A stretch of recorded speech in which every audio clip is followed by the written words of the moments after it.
Ele fala esses pontos que você colocou aqui, né, da questão da fidelidade, ele diz de maneira indireta, quando ele diz que toda e qualquer iniciativa dos ministros tem que passar pela Casa Civil, nenhum ministro pode tomar uma iniciativa parcial, ou seja, da sua parte no governo, em detrimento dos outros, ou passando por cima. Num recado comentado ontem, da iniciativa do Ministério da Fazenda de baixar essa portaria, essa instrução normativa sobre o PIX, que colocou o governo nas cordas na semana anterior. Agora, para além disso, é um discurso no qual o Lula não tem muito o que dizer ao país. Eu prefiro ver esse discurso como uma espécie de, se não um fechamento, mas um capítulo, uma parte importante do capítulo aberto pelo Lula, ou pelo governo, no final do ano, com o pronunciamento do ministro Fernando Haddad, no início de dezembro, quando anuncia o pacote que foi ao Congresso, que foi um pronunciamento muito mal feito, muito mal ajambrado, mas já era uma peça de comunicação dirigida e orientada pelo Sidônio Palmeira, ou seja, já era uma nova era da comunicação lulista, em que o Fernando Haddad, o ministro, procura colocar dois aspectos das ações do governo. Uma real e outra fantasiosa. A fantasiosa é a abertura do discurso, em que ele anuncia que vai haver uma isenção fiscal para quem ganha até R$5.000 por mês e vai haver uma taxação para quem ganha acima de 50 mil. Essa parte é pura ficção do ministro. Isso não foi enviado ao Congresso, mas serviu para argumento para muitas pessoas dizer o seguinte: olha, o governo está tomando uma medida progressista. Tudo bem que ele está fazendo cortes, mas ele está também fazendo justiça social via fisco, via cobrança de impostos. Essa dissonância dentro desse discurso, ela tenta esconder um beco sem saída que o governo armou para si, que é o arcabouço fiscal. E isso vem num crescendo que passa pela reunião do Copom, que aumenta os juros para 1% e promete ou contrata mais 2 aumentos para esse ano agora, logo mais, a gente vai ter um novo aumento da taxa de juros, e ela passa por aquele vídeo constrangedor do Lula jurando fidelidade à independência do Banco Central numa mesa, numa live que estavam presentes a ministra Simone Tebet, o ministro Fernando Haddad, o ministro Rui Costa, o presidente do Banco Central e o presidente Lula no centro da mesa.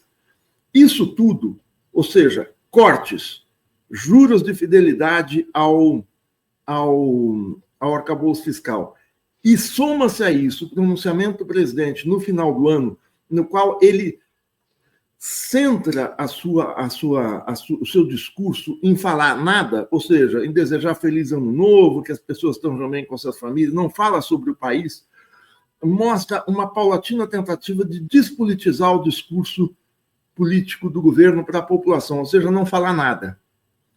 Ontem, esse discurso do Lula é uma combinação de todas essas peças que eu falei, por isso que eu fui buscar isso lá atrás. O presidente não promete crescimento econômico ou desenvolvimento, o presidente não promete bem-estar, o presidente não diz o que vai fazer com a economia, o presidente, enfim, não fala qual é a ação do governo. O que ele fala? Por que ele não fala em desenvolvimento e crescimento?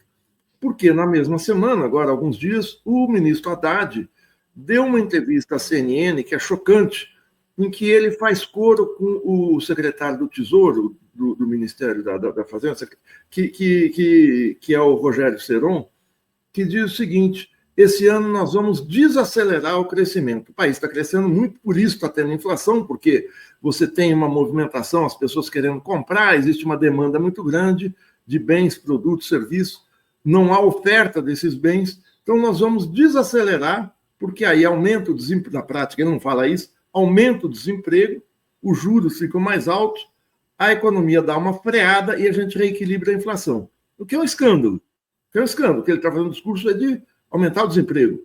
E é esse o tom da entrevista do Fernando Haddad. Então o Lula não pode falar em desenvolvimento, em bem-estar, em ampliação de programas sociais, em nada disso, porque os programas sociais foram tesourados, foram cortados. O que o Lula promete? Democracia. Mas ele promete democracia falando em democratização, sei lá, colocar militares na cadeia, democratização, vamos avançar na reforma agrária, que é a democracia real, quer dizer, quando a democracia se torna concreta. Não, a democracia é uma palavra vazia, é uma palavra ornamental no discurso do presidente. Pede fidelidade, fala de 2026, mas não entra em nenhuma questão. É no dia da posse do Trump, ele não fala nada sobre política externa de maneira mais concreta. Então, para mim, foi surpreendente o discurso, não pelo que ele falou, mas pelo que ele não falou. É uma oportunidade, embora não seja, como eu disse, um discurso para a ampla maioria da população, um discurso mais restrito, dirigido para um público específico, ou seja, os partidos, os ativistas, os movimentos sociais e tal, quem está interessado diretamente na política, mas é muito espantoso para mim um discurso em que ele não é um discurso de começo de ano em que ele não fala nada. E diz o seguinte, é o tempo da entrega. Que entrega? Entregar o quê? Ele não fala o que ele vai entregar. O Maringoni, isso é muito significativo, esse discurso do Lula, ainda mais num dia em que o Donald Trump faz um discurso também lá nos Estados Unidos completamente diferente, altamente politizado no que diz respeito à extrema-direita, trazendo as pautas dele à baila. O Lula, por outro lado, tenta aí manter esse discurso um tanto equilibrado, nem lá, nem cá, enfim, querendo enfim, favorecer a dois senhores. Não dá para atender a dois senhores ao mesmo tempo, como o Lula tem tentado fazer, né, Maringoni? Ele não pode fazer outro discurso.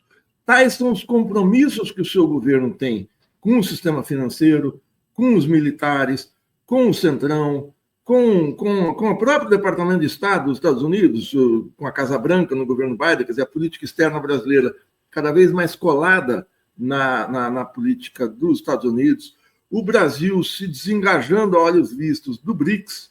Ele cita, en passant, o G20, mas também não tem muito o que falar, porque o G20 é muito mais um acontecimento, um showroom, um acontecimento como digo, midiático, espetacular, é um espetáculo, tal, do que um centro de articulação real.